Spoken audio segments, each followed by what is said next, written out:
Desde el 27 de septiembre, en que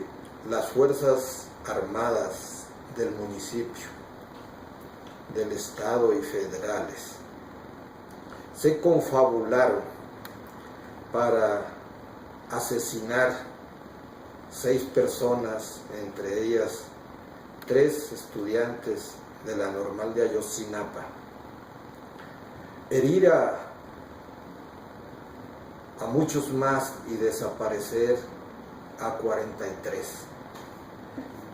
Los acontecimientos alrededor de la crisis que en Guerrero devino en descomposición han estado ocupando las primeras planas de los medios de comunicación impresos y radioeléctricos. Sin embargo, a pesar de la dinámica de resentimiento y desahogo que se ha estado expresando de parte de grupos de familiares, de estudiantes y de profesores, principalmente en Guerrero, incluyendo la de la quema de Palacio Estatal y de Palacio Municipal en Chilpancingo ayer. En el seno del movimiento está creciendo un proceso de reflexión en Guerrero y a nivel nacional para que este proceso de reactivación de la movilización político-social que se desplegó el pasado miércoles en una gran parte de las ciudades y entidades del país se plantee un programa de lucha, lineamientos de un plan de acción que incluya de manera destacada jornadas de discusión reflexiva en todos los espacios de organizaciones, movimientos y colectivos militantes y de lucha para buscar articular los movimientos, configurar jornadas nacionales de lucha y tratar de ir construyendo un plan político. Y cuando decimos un plan político, no hablamos de un plan político solo en torno a las reivindicaciones que se levantan desde casi todos los sectores de la sociedad para cuestionar y enfrentar las agresivas políticas que en todos los planos despliega el bloque neoliberal encabezado por el PRI, el PAN y el gobierno de Peña Nieto, y con la complicidad de algunas fuerzas que desde el Pacto por México destacadamente han estado siendo parte de la descomposición del país, aunque en el seno, como pasa en el PRD, hayamos fuerzas que estamos combatiendo esa dinámica. Dentro de estos esfuerzos de reflexión,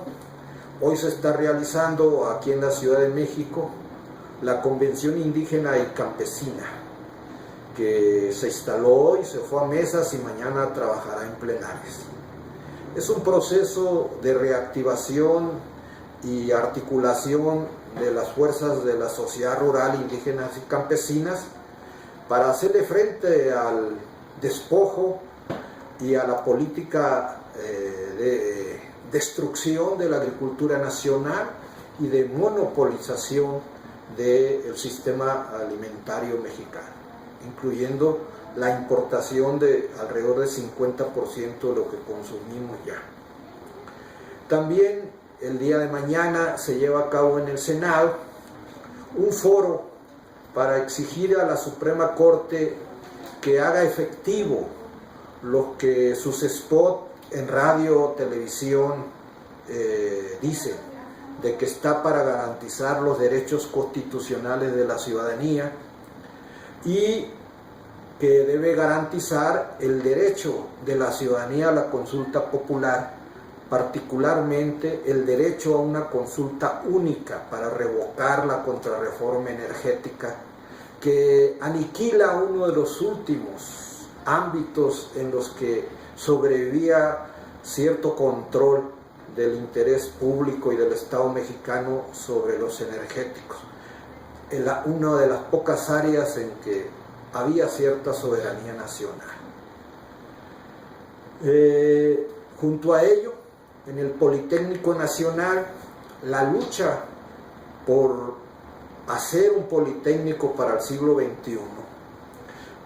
estableciendo formas democráticas de autogobierno en una institución hasta hoy sometida directamente a las decisiones del gobierno federal, que en la medida en que ha estado abandonando los intereses nacionales, y en este caso la educación pública, laica y gratuita, está tratando también de imponer un retroceso histórico al Politécnico para convertirlo en un enclave que produzca técnicos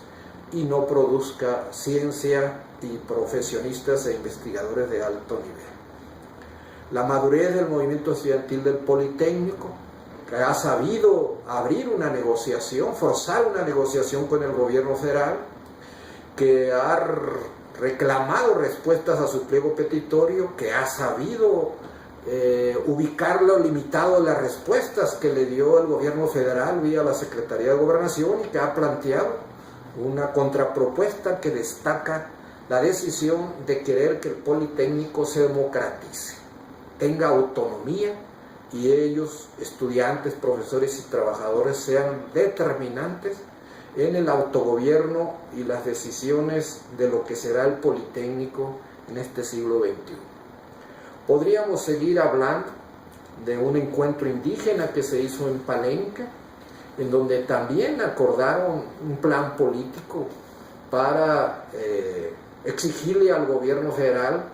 que haga efectivos los derechos que se establecen en la Constitución y en los tratados internacionales que el gobierno federal, el gobierno mexicano ha firmado. En todo lo largo y ancho del territorio nacional, junto a la Unidad de Acción para responder a las nuevas manifestaciones más inhumanas de la descomposición nacional, hay un proceso de reflexión. El día de mañana en Ayotzinapa, convocado por el Movimiento Popular Guerrerense, se llevará a cabo un encuentro en el que la discusión en torno a un programa de acción mínimo para superar las acciones de resentimiento y desahogo estará en el centro. Vamos a buscar que desde Guerrero se convoque a continuar las jornadas nacionales de movilización,